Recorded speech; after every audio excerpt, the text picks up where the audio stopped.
Վարչապետ Նիկոլ Փաշինյանը շնորհավորական ուղերձ եղել Ռուսաստանի Դաշնության նախագահ Վլադիմիր Պուտինին Ռուսաստանի օրվա առթիվ։ Այս նշանակալի տոնը մարմնավորում է Ռուսաստանի Դաշնության քաղաքացիների պատասխանատվությունն իրենց երկրի ապագայի հանդեպ, ինչպես նաև պետության զարգացման ուղղу անկախ ընտրությանն ուղղված բարեկամ ռուս ժողովրդի ձգտումը, նշել է Փաշինյանը։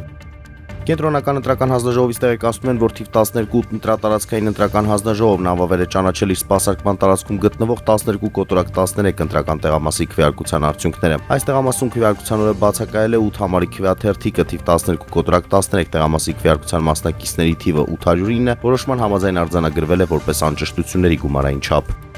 Ռուսաստանայի գործարարուժեղ Հայաստան կուսակցության նախագահ Սամվել Կարապետյանը նախընտրական շրջանում իր անցկացրած կառավարության նիստերի շարունակականության մասին հարցինի պատասխան նշել է, արդեն իսկական վարչապետի կաբինետում կանցկացնենք։ Նա պնդել է, որ իրենք սխալ չեն գործել հարցին ընտրությունների 1.5 միլիոն մասնակցությունը, որի հետ հույս էին կապել, չօգնեց, Կարապետյանը նշել է։ Այ ամենադառնն է նա, որ 1.5 միլիոնն օգնեց Փաշինյանին, այսինքն մեզ խաբեցին այդ 1.5 միլիոնով։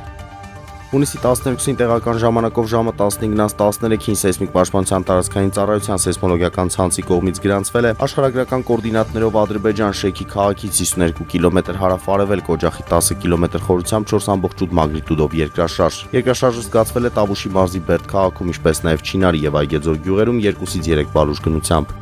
ԱՄՆ-ի Չիկագոյի շրջակայքում առնվազն 3 տորնադո է գրանցվել, որոնք լուրջ ավերածություններ են առաջացրել բնակավայրերում, վնասվել են տներ, տապալվել են ծառեր եւ էլեկտրասյուներ։ Ինդիանա նահանգի Մերվիլ քաղաքում իշխանությունները բնակիչներին կոչ են արել ապաստան գտնել, իսկ ավելի ուշ տարածքում արձանագրվել են վնասված տներ եւ վնասված ենթակառուցվածքներ։